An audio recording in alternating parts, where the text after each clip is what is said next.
We are thrilled to be here today. I'm Lynn Perkins. I'm the CEO and co-founder of UrbanSitter, and I'm joined by my partner in crime, Kristen Stiles, who is the founder of Sitter and Sitter Pro, and now the VP of Enterprise for UrbanSitter. We're very excited today to talk to you about a topic that's near and dear to both of us. We're going to talk about ways that you can accelerate the growth of your business, both through internal efforts as well as looking at opportunities to partner, merge, and acquire companies externally. So with no further ado, I'm excited to show you our agenda and we will get into the content of our presentation. We're going to start with some level setting and just check in and let you sort of self-assess where is your business now. And by doing that, it'll help you determine what your next steps are to grow your business. And then we're going to dive into some strategies. We'll talk about new services that you might want to consider, how you would consider going into new markets. And then finally, we'll talk about mergers and acquisitions, both best practices, and then we're also going to personally share our experience of when UrbanSitter acquired Sitter. And so this is a quote that I'm sure some of you have seen before, but I really like it. It's that when you stop growing, you start dying. And this is true in all things in life. And for a business, one of the ways that I like to think about it is imagine yourself standing on the side of the parade. It might be the Disney parade or a parade in your neighborhood, and the parade starts to go by. Well, pretty soon, if you don't start moving with that parade, the parade is going to pass you by and you'll be left standing there on the curb. And none of us want that to happen. I think this is even more relevant today where so much is changing, both coming out of COVID as well as with technology and new business opportunities arising daily. Even if you aren't thinking about growing your business and really putting the gas on, you need to evolve. And if you don't evolve, then your business will find itself stagnated and then eventually slowing down. So hopefully today you will take away some good strategies on how you can keep your business moving forward. And I am going to start by asking you to really think about where is your business in its life cycle. So there's 4 different parts to a business, and many of us here, myself included, as well as many of you who have started your own agencies, we've all been in this startup and launch phase. And I'll dive into a little bit more about what that phase looks like. But you go from that phase into the growth phase. And out of the growth phase, you reach maturity, which I feel like I've achieved both personally and professionally at this point in my life. And then the thing that we all want to avoid is the decline. And we'll talk about how to know if your business is in that decline phase and what you can do to kind of throttle back and put on that youth night cream and turn your business around. So moving into, how do you identify where you're at? Well, all of us probably understand the startup launch phase. So you've just got this business idea. Your business is off the ground. And this can really be going on for many years. You can be in sort of the launch phase for quite a while. This is the phase where you're really figuring out what are your customers looking for? Is that practice something that you can repeat? You maybe are trying new things and once in a while you'll try something crazy and it's either a wild success or you have to say, oh my gosh, why did we do that? That was a huge failure. But you're really in that trial phase. You're trying to figure out how to build your business up for longevity. And you might see lots of ups and downs in this early startup phase. And then you kind of figure out what works. You learn some things that you're going to do more of, things that you're going to do less of. And you really enter that growth phase where you start to put more resources into the things that are working. And you really focus on driving growth to your business. And in most of our businesses, that is both getting new customers as well as keeping repeat customers.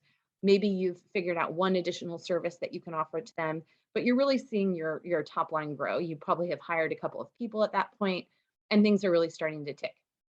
And then you enter the maturity phase.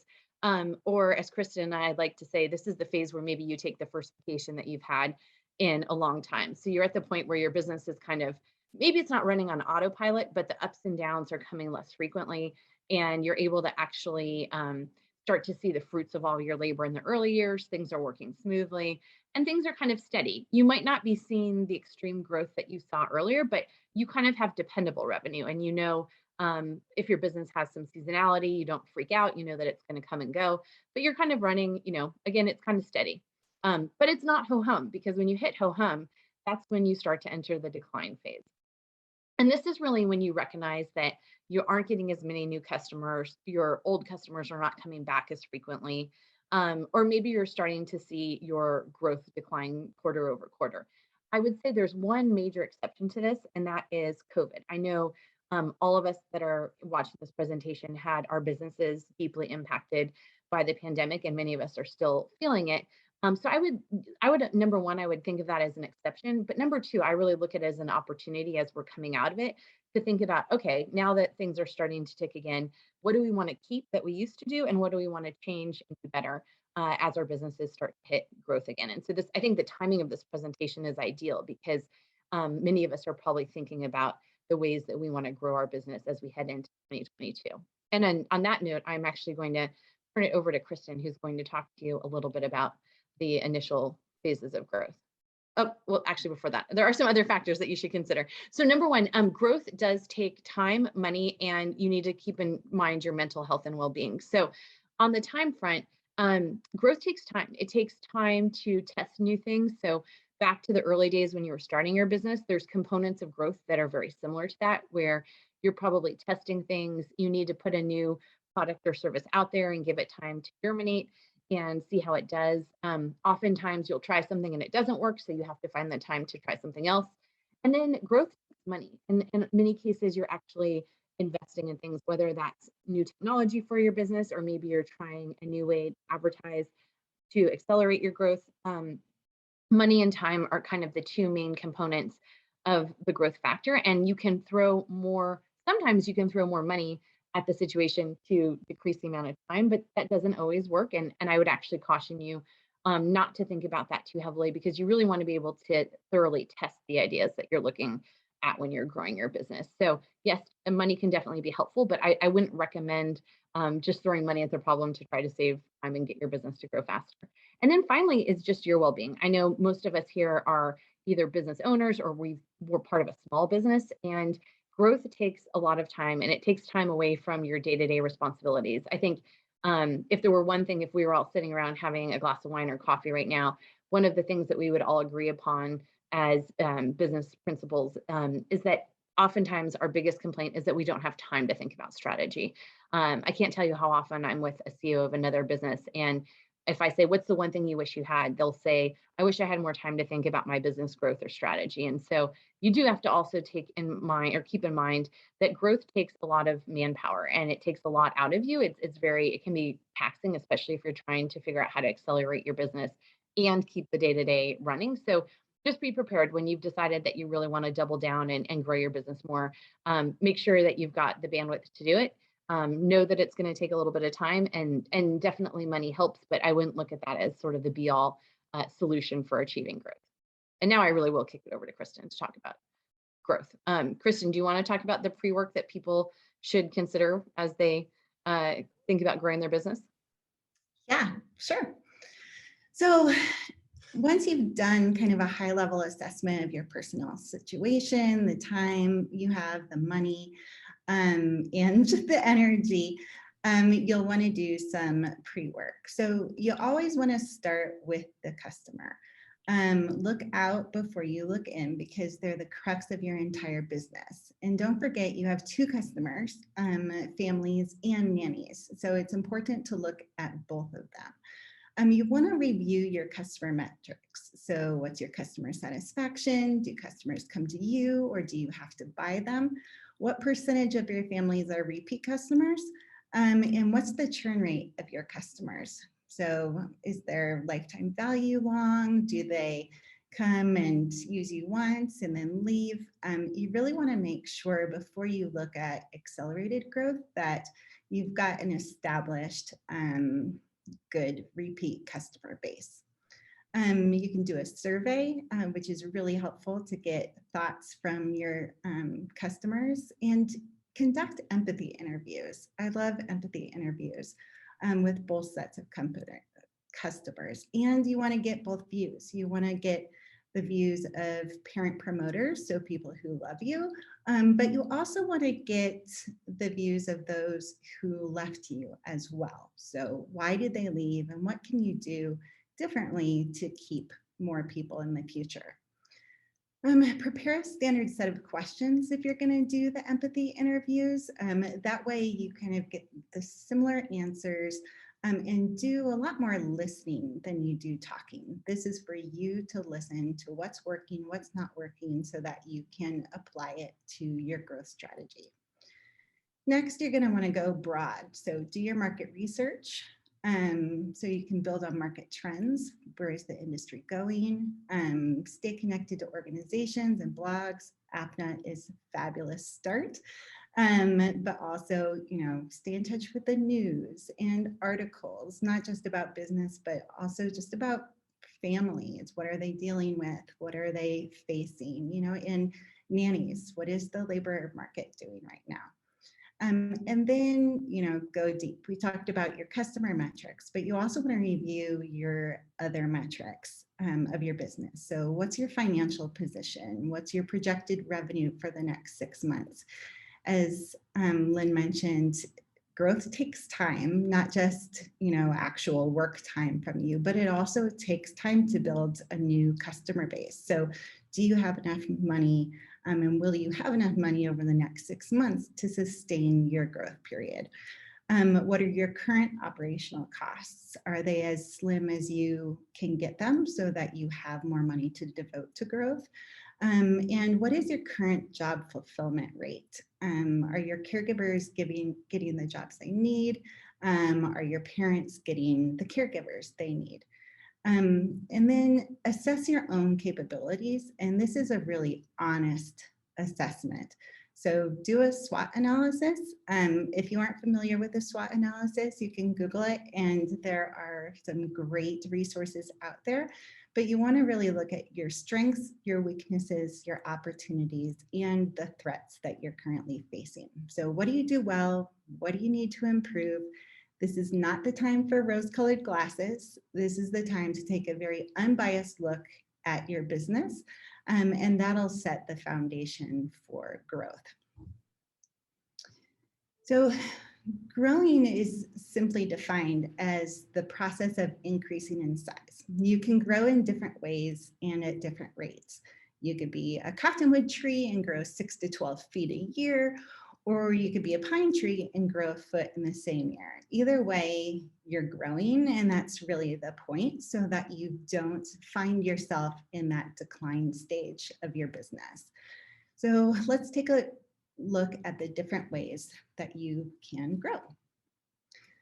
So our presentation is titled 3 strategies for accelerated growth, but there are actually 4 strategies to grow. It's just one is slower. I wouldn't consider it accelerated. So the strategies are continuous improvement, new services, new markets, and M&A, or mergers and acquisitions. So as you move up this list, your potential rate of growth accelerates, but so does the level of risk you assume. So like anything, big growth means taking big risks, but big risks can also mean big rewards. So you really need to assess what is best for you at the particular time that you're evaluating these strategies. So the first strategy is continuous improvement. It's the most basic strategy. Everyone should use it. You should even use it in conjunction with some of the other growth strategies that we're talking about. But it's basically doing what you already do, but doing it better. It's the path of least resistance, and it can help you achieve the bare minimum growth required to ensure that your business doesn't die, that you're not stuck at the side of the parade while everybody is moving by.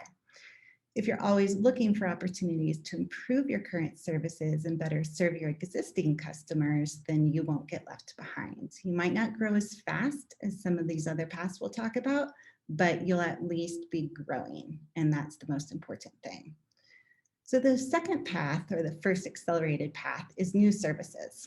So this involves offering new types of services to increase revenue from your existing customers or to acquire a new set of customers. You'll go faster than continuous improvement, but it won't require as much time, money, and resources as like M&A, for instance. The third is new markets. So most of the time when people think of new markets, they think of taking the existing services they offer and offering the same thing in a new geographic location. And that is definitely one form of new market expansion. But the other way to look at it is taking the services that you offer and marketing them slightly differently to appeal to a new target customer or a new target market in the same geographic location. So maybe you always market to moms, but maybe you should market to dads. Maybe you market to dual income families, but maybe you should try single income families. You'll grow faster than continuous improvement, but it will require some investment to reach that new market. And the fourth one is mergers and acquisitions. This one is a beast that has the potential to provide extreme accelerated growth, but also will take the most from you. So let's take a look at each of them deeper. So the first one, continuous improvement, is the bare minimum that everyone should be doing. If you're moving forward, you won't get stuck. Just keep that in mind. So evaluate your current services and operations on a regular basis. Some companies do it monthly, some quarterly. We used to even do it weekly. And identify one area of improvement that you can focus on in each cycle. So for example, maybe in September, you focus on improving your customer intake process. Look at the entire process, including any intake forms you use or calls you conduct. Then identify where it can be improved. Is your form really long? Does it require too much information that you get later in the process? Could your initial phone calls be better scripted to reduce time or get more relevant information? These are going to be ideas that don't take a whole lot of resources and don't take a whole lot of time, but they improve your business, and that's important. So other things you could look at: streamlining your payment process, adding a training course for new nannies, adding a scheduling system, or even updating your website. There are some specific reasons that you want to do this. One is improve satisfaction and retention of current customers. It is so costly to acquire new customers. So it's a very good idea to retain your current customers as much as you can. Also, it improves operational efficiencies, which reduces your costs, which will increase your profits. And it improves the conversion of new customers, which makes the cost of acquisition a lot less for you. And there are really no downsides to continuously improving, but some things that you'll want to consider is the cadence. So how often are you going to evaluate what needs to be improved, and schedule that time? So schedule a check-in. If you decide every month that you're going to do it on a monthly basis, schedule the first of the month to set aside time to focus on something to improve, brainstorm ideas around that, and then execute over the course of that month, and review at the end of the month to see how you've done. And also prioritize. So identify which improvement opportunities can have the largest impact with the smallest amount of cost, and start there. So the first accelerated growth strategy is new services. This is offering new types of services to increase revenue from existing customers or acquire new customers. For example, a trend in the industry for expansion right now is to expand into new verticals: non-medical senior care, pet care, or other household services. It's a logical choice because there's a higher likelihood that your existing caregivers might have the skills or desire to work in other types of care. It's a way for you to grow both revenue from existing customers as well as find new customers that might not have used you for childcare but could use you for companion care. Another example is offering additional services within one type of care, such as childcare. So you might add certified newborn specialists to your services, or like many agencies during the pandemic, expand your services to include camps or virtual care, whatever the parents need in the moment. There are lots of reasons that you might want to pursue this strategy. The diversification of risk is a big one. So not keeping all of your eggs in one basket is very helpful. And I think a lot of us learned this lesson over the last year and a half. Also, capitalizing on your existing reputation, assuming your reputation is good, you've invested a lot in that reputation. So how can you make more of it? Attracting new customers, increasing profits, evening out seasonal patterns. So maybe there's a new service that you can offer that's not during back to school, or during some of your slower times, that might appeal to new customers to even out that pattern. It also can help you differentiate yourself from your competitors, which is always a good thing. You can upsell to your existing customers, and you can provide more opportunities to existing caregivers. So especially if maybe your caregivers aren't getting all of the hours that they need or that they want, you can add in new services to give them additional hours. But when you're considering this strategy, you should also consider a few things. So some initial investment will be required, whether it's training costs or marketing costs.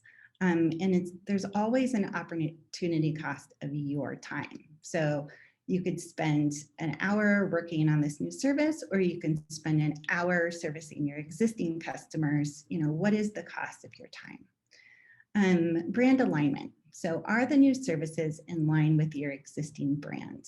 Maybe you have a great mechanic on your list of caregivers, but that doesn't mean you offer car maintenance. So make sure that it's in line with your brand.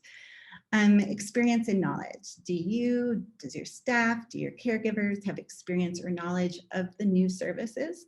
If not, it's going to require some training to be able to offer it, right? So what are the costs associated with that? And what do you not know about these services that you'll need to know? Cannibalization of other services. So this one is a tricky one. So this is saying, by offering this new service, are you going to take away revenue from another line of service that you may offer? You can expect some cannibalization, and that's totally fine if you think you're going to get it. Just make sure that it's not too much. Make sure that the additional revenue you get by bringing in the new services counteracts maybe the loss of revenue that you get in your current service. Also, you have to consider that new services distract from your core offering. So whenever you focus time and energy on something new, you run the risk of distracting yourself from your existing services. And it's imperative as you pursue any of these growth strategies that you maintain the level of service you have always provided to your core customers, because they're the ones that are funding this new growth. And then finally, your existing caregiver base may or may not be able to support the new services. So will you need to go out and recruit? How much will that cost? How much time? How long will it take? Given the current struggles in the labor market, finding labor, like how hard is that going to be to find caregivers to support these new services? So overall, that is kind of a little bit about new services. So if you decide, hey, I want to pursue this, how do you go about doing it? Well, the first thing is identifying the need. So look at the customer feedback that you gathered in your pre-work, so your interviews and your surveys, and identify any additional needs that they mentioned that you're not currently serving. So pay attention to statements like, it would be great if you did this, or I'd use you more if you did this, or I use so-and-so because they offer this. You might have a whole list of things you're going to need to prioritize. Start with one new service before diving into all of them. Test it, tweak it, and decide if you should continue to pursue it. Do your research, look at your market, see if competitors are offering similar services to the new one you're thinking of. If they do, how can you provide more value or a different variation of the service based on your customer feedback? Do a competitor analysis and do your market research. And then define the opportunity. So how much is this new service worth? How much revenue can you get from new customers? What % of your existing customers would need it? Is there enough demand in your market? Fourth, you'll want to analyze the costs. So determine how you can serve this new service. What are the operational costs? Will you need to recruit additional caregivers with a different skill set? How will you market it to the new customers? What are your marketing costs going to be? How are you going to market it to existing customers?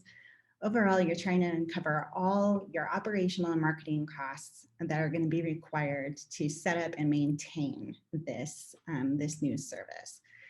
And then with all that information, you'll want to calculate the return on investment to determine whether it's worth pursuing. So if there's little return, then, is there a way to tweak it to reduce the operating costs?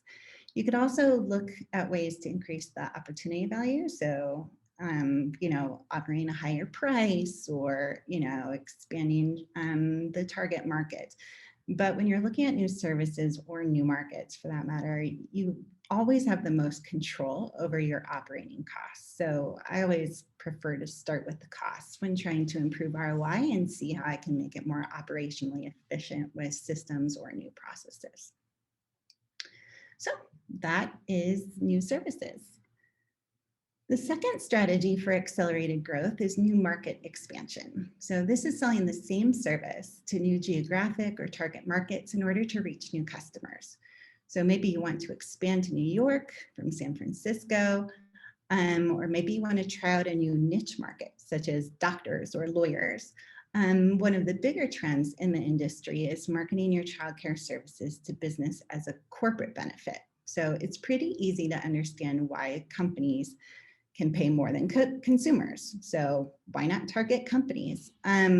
It's a longer sales cycle, but potentially a longer lifetime value. They don't churn as much and they pay more. So this also could be considered a new service if you have a new or different business model associated with it, but it's really just packaging existing services and selling them to a new audience.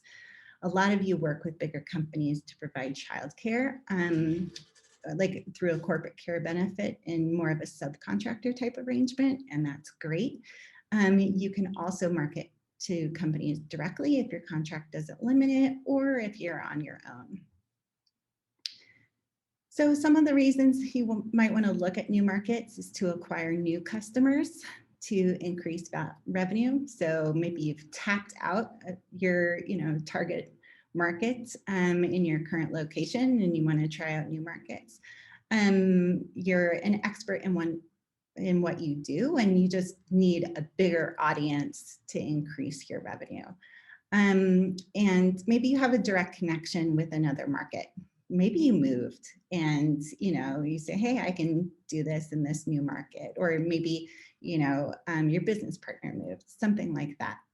But this isn't something that should be taken on lightly. There are some things you'll want to consider. First and foremost are the costs and the initial investment. So what did it take to get into your current market, to get your business up and running? You'll definitely have some efficiencies in the new market because you've learned a lot along the way and gained a lot of experience, but you're also going to encounter some new difficulties that you don't know yet. So expect the same investment.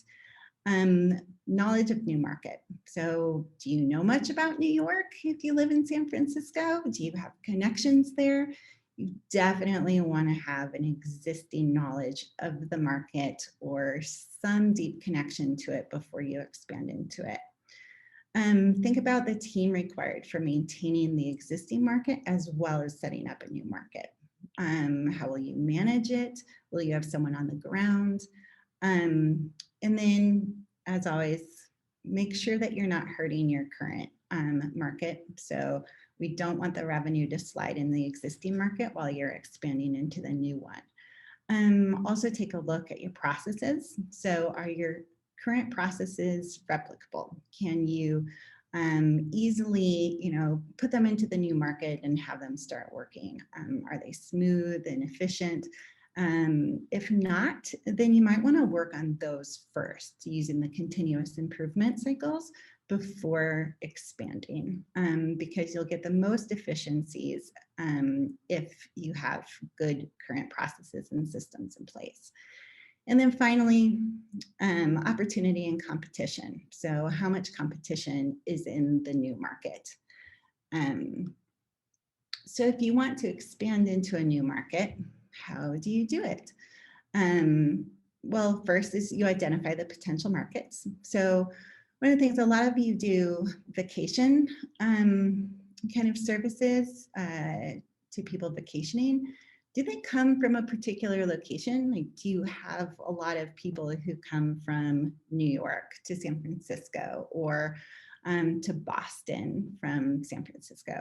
If so, then you might already have some clients that you can tap into in those markets. Have you lived somewhere else, or do you know people who live in a different area that might need your services? Also look for market niches that you can dive deeper into. So who are your best clients? You know, can you find any patterns? Do they have a particular occupation? Do they live in a particular part of town? Things like that. And again, always have an existing connection to a new market for it to be successful. Do your market research. You're going to want to get the demographics of the market, your competitor analysis. What are your competitors offering in their prices? That'll give you kind of an opportunity to understand where the price ratio is. Can you differentiate yourself? What's the population? Is it experiencing a lot of growth? Are there colleges to recruit from? And then define the opportunity. Determine the potential revenue for this new market. Use your current market as a starting point and then adjust it for the demographics. And then again, analyze your costs and determine kind of what it's going to take to get this new market up and running, adding new team members. You know, use the cost from opening your current market as a baseline, and then calculate the ROI. Is it worth pursuing? If it's not, that's okay. Like, you did the research and you figured it out. But if it is, go for it. It might take some time, but don't get discouraged, right? You're testing it, you're testing a new market. Keep trying and keep tweaking it. So that is expansion into new markets. Now I'm going to turn it back over to Lynn to discuss the beast of all strategies, mergers and acquisitions. I love that you call this the beast, Kristen. And what you said earlier was really right in that when we think about risk and reward, M&A is probably the highest growth opportunity, both for reward, but also for risk. And it's definitely not for the faint of heart. We'll talk about our personal story going through it. And so essentially when we think about mergers and acquisitions, it's where you are forming an official partnership, whether you are merging as equals or one company is acquiring the other, to work together so that you can grow and expand as a joint entity. And you know, you may be going after a competitor. For instance, maybe you're in St. Louis and there's another agency that you kind of control one side of the tracks and they control the other. And you're both spinning your wheels twice as hard to get the whole market serviced. And if you were to combine, you'd be able to run it much more efficiently and grow to dominate the entire St. Louis metro area. So that would be acquiring somebody or merging with somebody in your same market. You may decide that actually you want to merge with somebody who's either physically in a different location so that you can grow your services across a region. And then you might want to merge with somebody who is in a slightly adjacent space so that you can expand your offerings. And so in this case, it might be that you want to take on additional care verticals. So you really are an expert in doing short-term placement. Somebody else is an expert in doing short-term elder companion care, and you decide that your two entities combined, you have similar customers, and that if you could expand your services, you'd be able to grow the pie substantially. You may also decide that if you were to combine, you would both save money on technology and you'd be able to use your shared savings to develop the best platform to service your market. So there's many reasons why you might decide to merge or acquire another company. And it could be, again, to expand your service offering, to grow much faster, or to take what you've done and take it to another city and do it in a much faster way. So there's lots of things when you're thinking about mergers and acquisitions. And again, a merger is kind of the meeting of two equals, and an acquisition is when one company acquires another one. And surprisingly, it's not always the bigger company acquiring the smaller company. It can also happen the other way around. Usually you're either looking to expand your customer base or you're looking to expand your offering. And it is not for the faint of heart. It takes quite a bit of time, a lot of resources, the costs involved. Even if you're doing a deal where there's no cash exchange between the two parties, the legal costs can be quite onerous. If you're the one being acquired, you have to also consider loss of control. Are you no longer going to be in the decision-making seat? A little bit of the fate of the company is now going to be out of your hands. Are you okay with that?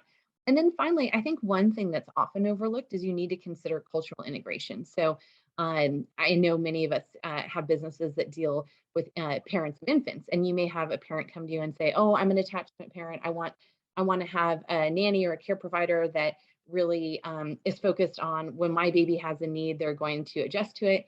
And then you have other parents who are like, I want to bring someone in who can put my kid on a schedule and the kid will learn to adapt the schedule that I create. Those are two very different styles. So imagine that in two companies. You have one company that operates in one fashion and another one that operates and treats their employees in a different fashion. It's going to be really hard to integrate two company cultures that are wildly opposed. And so making sure that you look at company culture, because at the end of the day, you're really bringing together two entities to propel the entire business forward, and you need to be able to work cohesively to do that. So those are some things to consider as you approach it.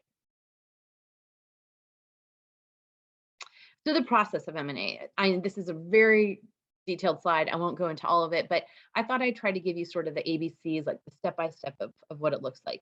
And the first one is to really outline your strategy. And I think everything that Kristen said about the pre-work you need to do when you're thinking about growth also applies here.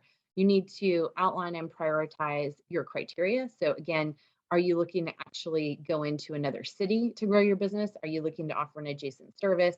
Really know what your strategy is. And then come up with a list of deal breakers. So I've been thinking about this, and some deal breakers might be giving up control of decision making. Another deal breaker might be losing any team members. If you're the person getting acquired, you might say, you know what, I'm not going to do a deal with another company where some of my team members are no longer going to have jobs. Or on the flip side, you might say, you know what, a deal breaker for me is that I don't want to acquire a company where the people are going to leave. Like, to me, it's really important that we acquire the company because of the team that's there. So a deal breaker for me might be, I'm not going to look at any companies where upon acquisition, the team members are going to want to leave. And then you're going to want to establish a deal price or a deal range. And I know this is a really hard thing to think about going into it, but if you use some of the tools that Kristen shared earlier and you think about, okay, what kind of return on investment do I want to get? I want this to be something that doubles the size of my business. I want this to be something where I'm actually going to put in capital and pay for this acquisition. So I know what range I have.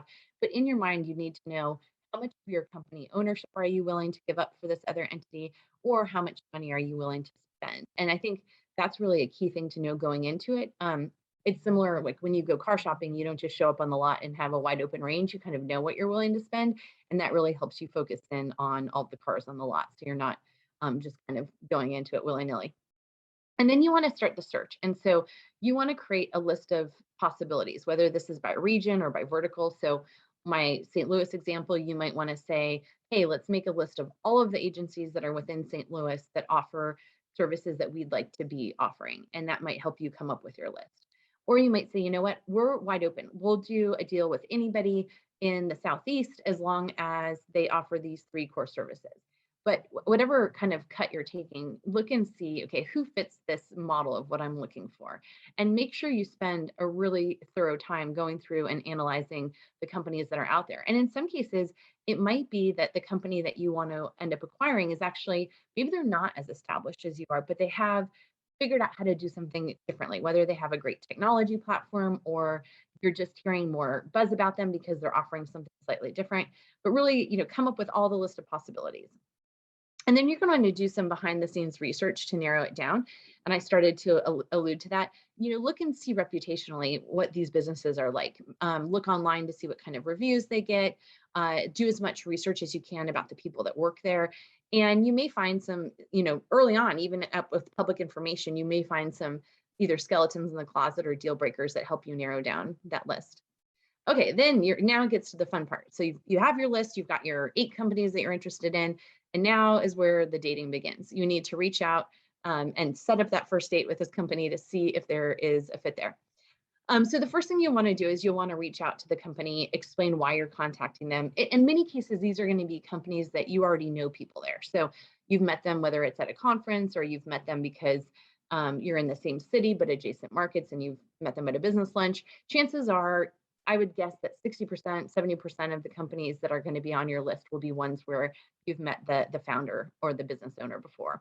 So reach out to them. And I would be pretty transparent about why you're reaching out to them and say, hey, I'm coming out of COVID and I'm really excited to think about regrowing the business. And one of the things that keeps popping back in my mind is this idea of actually partnering with a company like yours, potentially even in the way of a merger or acquisition.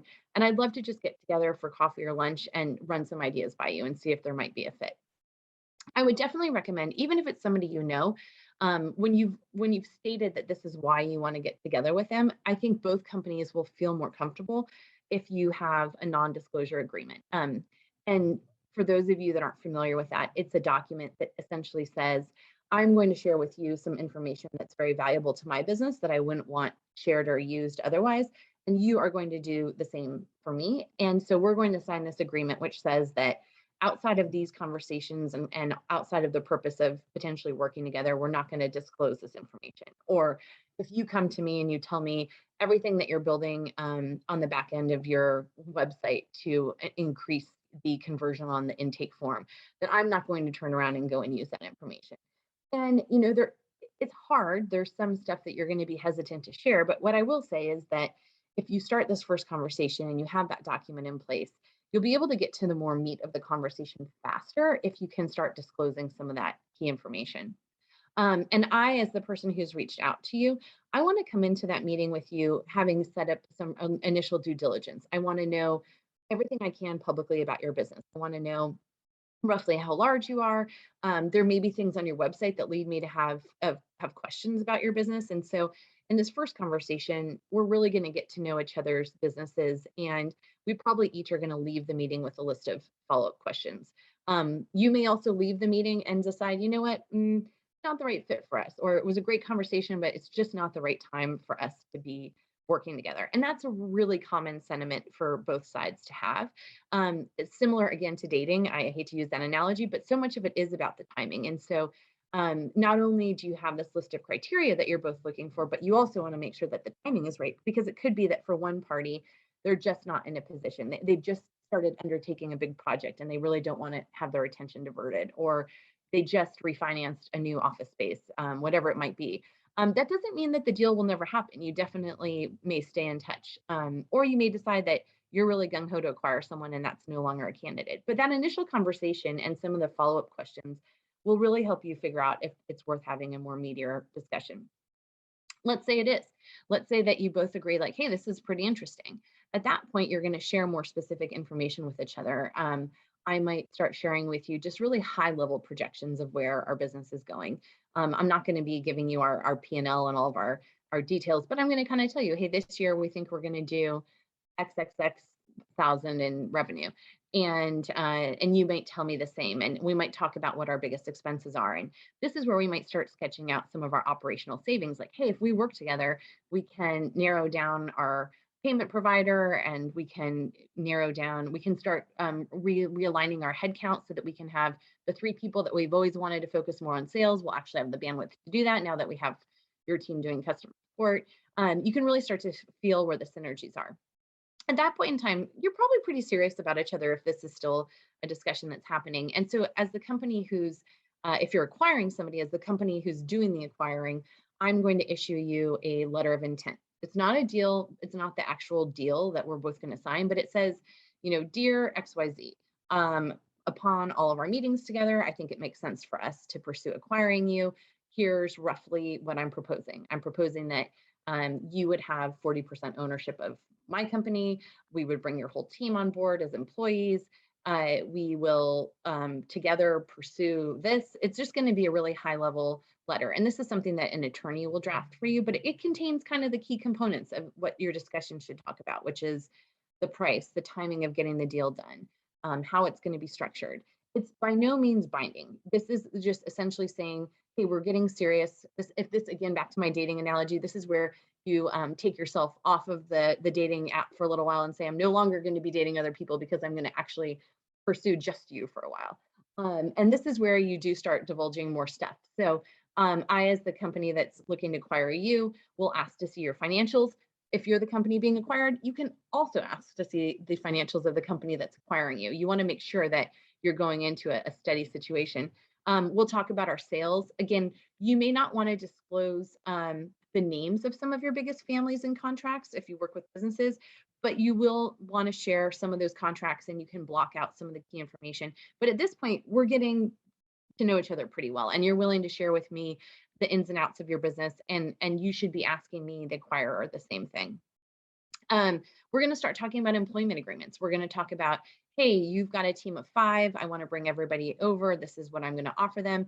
As the founder or the owner of the company I'm acquiring, you're going to tell me what they're making, what makes them tick. Hey, I actually probably have owed them a raise for a while. Could we bring them in at this rate? We're going to have a very open conversation about both of our teams and the employment structure that I'm going to be offering to your team upon acquisition.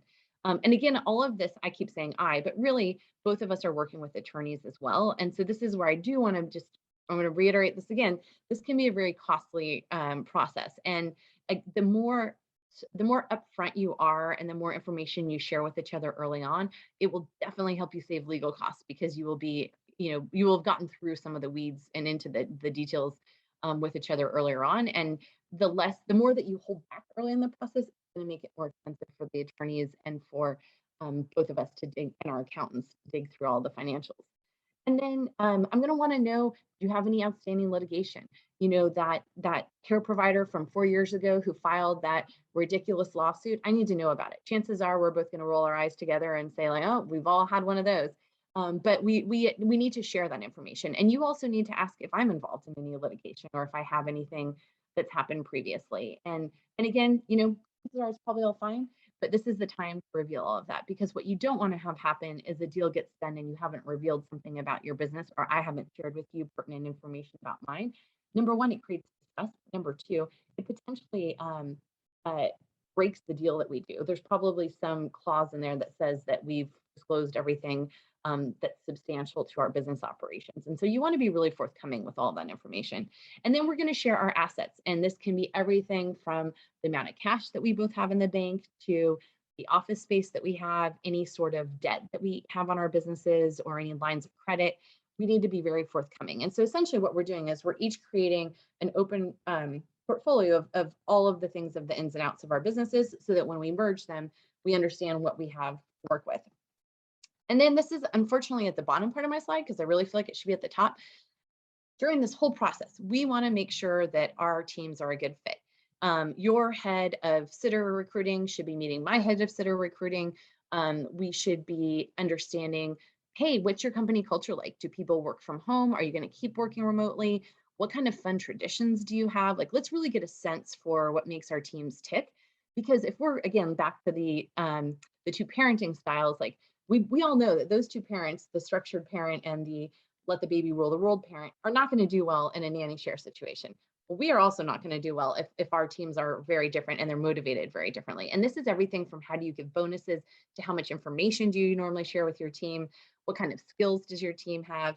That's all really important. You want to make sure there are a lot of synergies. And also it's really nice when there are complementary skills. So let's say that I know you, I see you at every lunch in St. Louis. You are the one who's out there meeting every business person. I'm an introvert. I really just want to do all the dotting the I's and crossing the T's on the back end. We're probably going to be a really good team, because you're going to be out there selling and I'm going to be making sure those deals happen. So, it's good to understand the skills that are going into it. And then finally, now we're really in the legal piece. We've decided, even after all of that, we still want to work together. So now we pull in the big guns, or hopefully not so big guns, on the attorney front. You need really good attorneys who have done this before. So just because your neighbor next door is an attorney doesn't mean they're the right one to do this deal. Make sure you have attorneys who are experienced doing mergers and acquisitions, and you are going to bring them in. And there might be some negotiation that goes on here. Now that we know more about each other, that letter of intent I gave you, we're probably going to stay pretty close to it. But let's say that during that letter of intent process, I discovered that you actually have less cash, or your business isn't as stable as I thought. I might go back and say, you know what, I'm actually going to reduce that kind of ownership, or you know what, I'm actually going to change this a little bit. But chances are it's going to stay close. But this is where you're really hammering out all the detailed terms. And even in that thing, part of it is the deal structure. So there's different ways to do mergers and acquisitions. I can acquire, our 2 businesses can be 2 entities that combine. I can do an asset acquisition, which essentially says, I'm just acquiring the assets of your business, and then I'm going to hire your employees. That's sometimes just an easier deal. It's literally semantics, but it really is a faster way to get the deal done. And your attorney should be able to give you guidance on that. And then we're going to do all the employment agreements. Like I mentioned, this should be a really exciting time. This should be where we're talking this up to both of our teams and saying, hey, we're really close to getting to the finish line.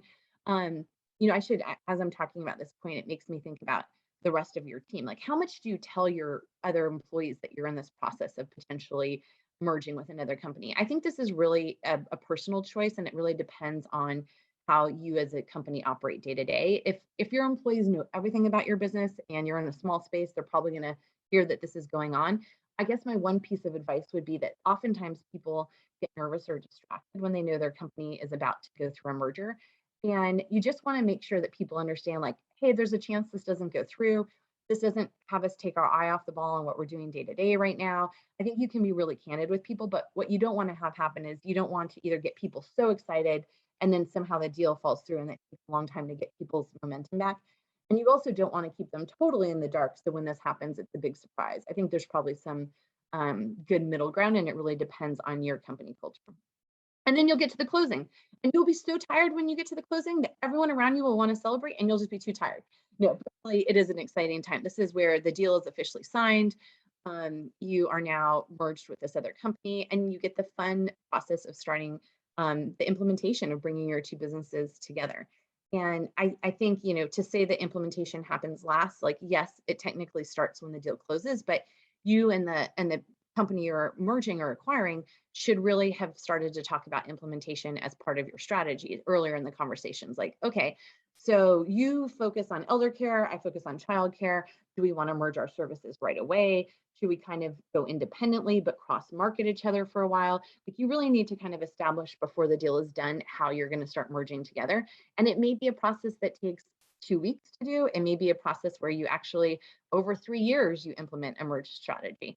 Some companies never merge their businesses. They just simply leverage all their tools on the back end to become more efficient. And you as a customer still see them as separate entities. So, implementation can take quite a long time. And I think I would be really clear about roles and responsibilities, how you're going to message this. Are you going to tell your customers right away? Are you going to wait until there's a big monumentous event where all of a sudden you have your shared marketing materials and your new name, if you have a new name, that kind of thing? And then, definitely, again, I'm actually regretting that I put this as the last bullet, but you really need to make sure your company cultures have a chance to blend, and that the new people or the old people or the merged people, that nobody feels left out. And I'll share some of the best practices, that the things that work when UrbanSitter and Sitter merged together. And a lot of that was actually around company culture. And then timing. I know I've been a little sarcastic, but this really can take quite a while. You're going to need time to develop your strategy. It will probably take a couple weeks to narrow down your list. You want to make sure you didn't leave anybody out. The initial meetings might take a couple weeks. I mean, again, this can really take a long time because, especially as a small business, you also are running your business on a day-to-day basis. And so this is a bit of a distraction. So really the best way to speed up this timeline is to have somebody who's running your business on the day-to-day so that you can have time free to do this. But that isn't always the case. So just understand that if you're doing this with 20% of your time, it's going to take a lot longer because you're going to be kind of trudging through everything, which it's normal. I think that's part of it. But just understand that this can take quite a while, and that the lawyers can make things take a really long time. So even after we've agreed on everything, it might take another 6 to 8 weeks to actually get the deal closed. Ways to speed it up, and I will speed it up right here. Narrow down your list of companies up front. Be really clear when you go into each meeting with the partner company. What do we want to discuss today? What decisions do we need to make today? Any red flags that we need to talk about? Things like that. There are lots of online resources for finding a good due diligence list. As both the company who's looking to be acquired and as the one who's looking to do it, in advance, you should probably pull together some of the information that you're going to be asked. So you're going to be asked for your financials, your contracts, like get that all in order so that you're ready to go. And use a really good experienced attorney. Potential delays, again, like I said, this can be a full-time job. Make sure you have some bandwidth to take this on. Skeletons in the closet, just be as forthcoming as you can about anything, whether it's litigation, bad deals, debt, potential lawsuits. Anything that would be a delay would be something like this that comes up in the middle, especially if it comes up in like at the 23rd hour before the deal closes.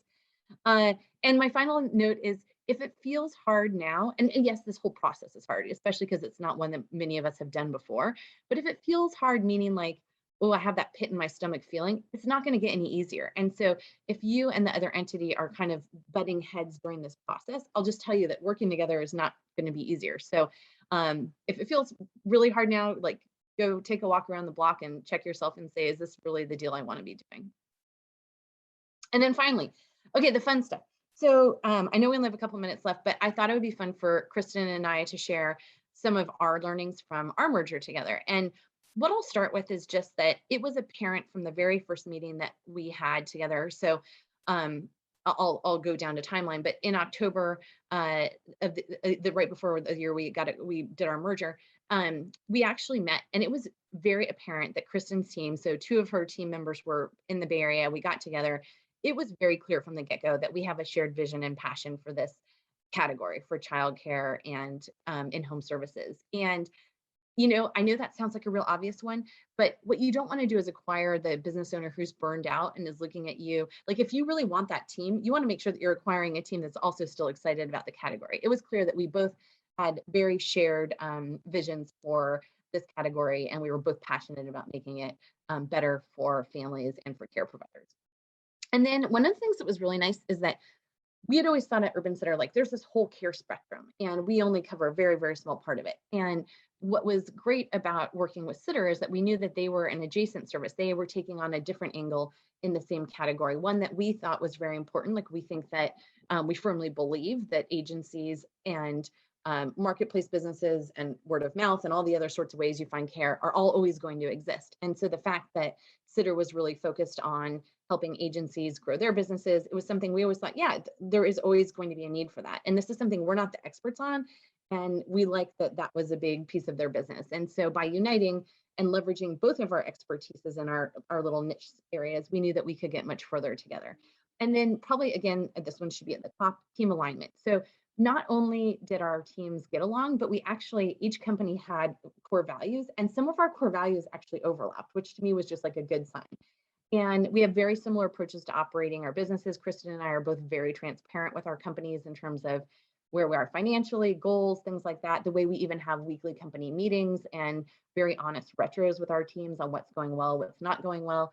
And again, I mentioned complementary skills. So for instance, Stephanie on Kristen's team is just the most amazing account manager. That was an area we hadn't really developed. And so we had, with bringing Stephanie on, we now have that skill set. And then we did have a very straightforward deal terms and due diligence process. I think it was, yes, it was a lengthy process, short in the grand scheme of things, but we each had our ducks in the row. So we already had our financials, contracts, agreements, our company's good standing. Everything was already aligned. And part of that is that we both had taken in funding from outside investors previously. And so that was actually a requirement that our investors had. So if you've grown your business yourself or you have a small business loan, these are things that you may kind of be like, oh yeah, I know I need to get that all in order, but get that in order before you do the deal, because it'll make the process a lot faster. And there were no surprises. It wasn't like I all of a sudden found out that Kristen was operating 4 businesses out of the Caribbean, and she found out that I was running a gambling business on the side through UrbanSitter in Las Vegas. There were no surprises. The person she was the day we first met is the person she still is. And that has really helped. It made the deal super transparent and easy to do. And it was pretty efficient. I met Kristen's team in October. When they were in the Bay Area. Kristen and I had a very deep conversation and initial meeting in December, and we gave them a letter of intent by late January, and we closed in May, which I know that sounds kind of long when you look at it like that, but in the grand scheme of things, it was pretty quick. And, like I said, all things went smoothly, and yet it was very time consuming, but it was 100% worth it. We have ended up with a great combined team. It's probably one of the best decisions that I hope Kristen feels the same way. It's one of the best decisions I've personally made as a business owner. And so I'm here to say that even though it can be a long process, that it can be very successful. And if it feels right from the beginning, it probably is going to end up right. But I know we're running short on time. So Kristen, I will let you close us out. Well, and I just want to add, I totally agree. Best business decision in my entire career. So, yeah, so this is just, we've talked a lot about kind of the different strategies in depth. This is just kind of a way to evaluate which strategy is right for you. We talked about all of this previously, so I won't go through it in detail, but you need to take into consideration the life cycle stage. So if you're in startup, don't do any of these except continuous improvement. You need to take into the time required. Is it a little time that's required or a lot? And do you have that time? The money or the investment required, how much does it take to get it up and running? And also the impact on your well-being, because some of these strategies take a lot more from you than others. So how much do you have to give? And I think that's about it. So thank you very much for joining us today.